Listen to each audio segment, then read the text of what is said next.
জুলাই যোদ্ধার অন্যতম সেনানায়ক, রাজপথের লড়াকু সৈনিক, আমার প্রিয় ভাই হাদিকে যেভাবে করা হয়েছে, এর মাধ্যমে প্রমাণিত হয় বাংলাদেশে এখনো নির্বাচনের লেভেল প্লেইং ফিল্ড তৈরি করতে সরকার ব্যর্থ হয়েছে।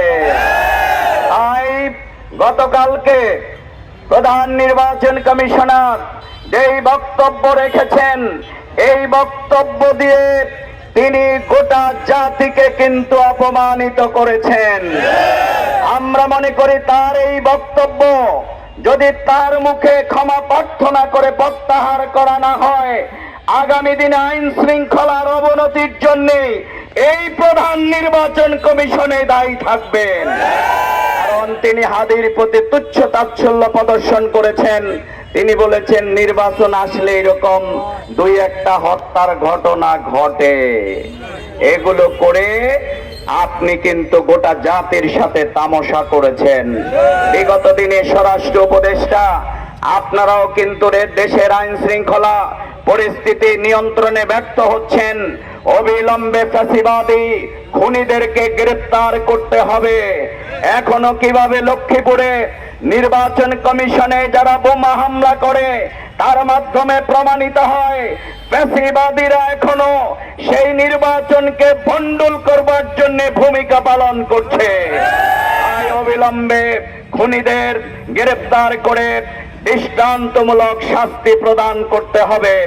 সংগ্রামী ভাই এবং বন্ধুগণ, আমাদের স্বাধীনতা এবং বিজয় বিভক্তির নয়, বরং এটি হচ্ছে আমাদের নতুন করে শপথ নেয়ার।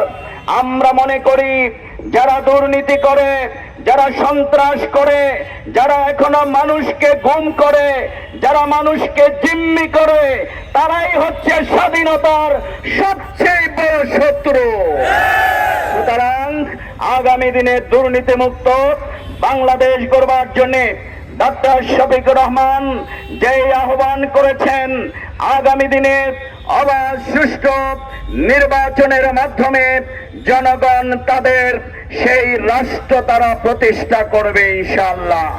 সংগ্রামী যুবক তরুণ ভাইয়েরা, এই লক্ষ্মীপুর আজ মাদকে এখনো ভয়ারণ্যে পরিণত হয়েছে।